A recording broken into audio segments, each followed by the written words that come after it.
Bonjour à tous et bienvenue dans le premier épisode de la série Docker où nous allons partir à la rencontre de notre premier conteneur. C'est parti.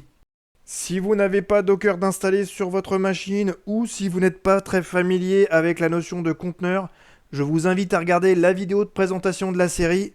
Sinon, ça va être un peu compliqué, hein. Bon, maintenant c'est vraiment parti. Alors notre premier conteneur, il va s'appeler Hello World. Et pour l'invoquer, on va taper Docker Run Hello World.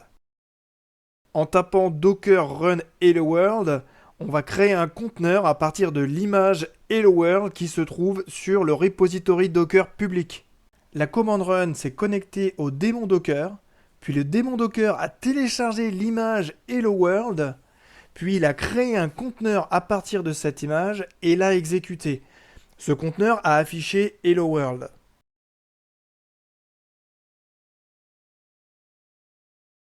La commande Docker PS m'affiche la liste des conteneurs qui sont présents sur ma machine. Docker PS, lorsque je le tape, ne m'affiche rien du tout. Pourquoi? Parce que mon conteneur est arrêté et que la commande Docker PS par défaut n'affiche que les conteneurs qui sont en cours d'exécution. En ajoutant l'option "-a", je retrouve bien mon conteneur et je peux voir qu'il s'est arrêté il y a 18 secondes.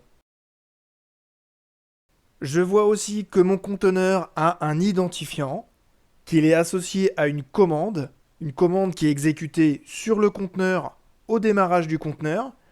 J'ai également un statut et une colonne port sur laquelle nous reviendrons plus tard dans la série. Il faut savoir que mon conteneur existe physiquement au niveau du répertoire d'installation de Docker, dans un répertoire dont le nom est le container ID. Je peux supprimer mon conteneur à partir de son identifiant en utilisant la commande docker rm suivie de l'identifiant. Pour utiliser un conteneur, il peut être plus pratique de lui donner un nom.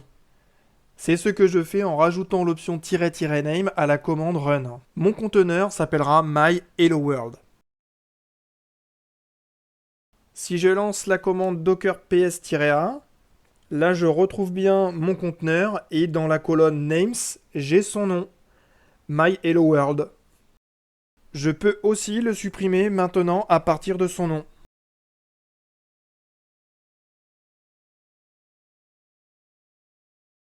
Intéressons-nous maintenant à la notion d'image. Si je tape Docker Images, je vois que sur ma machine, je n'ai qu'une seule image qui s'appelle Hello World.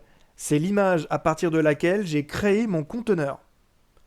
Cette image a un identifiant et de la même façon que je l'ai fait pour les conteneurs, je peux supprimer cette image à partir de l'identifiant.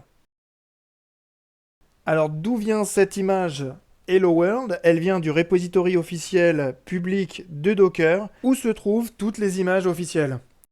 Mais comment crée-t-on sa propre image Docker?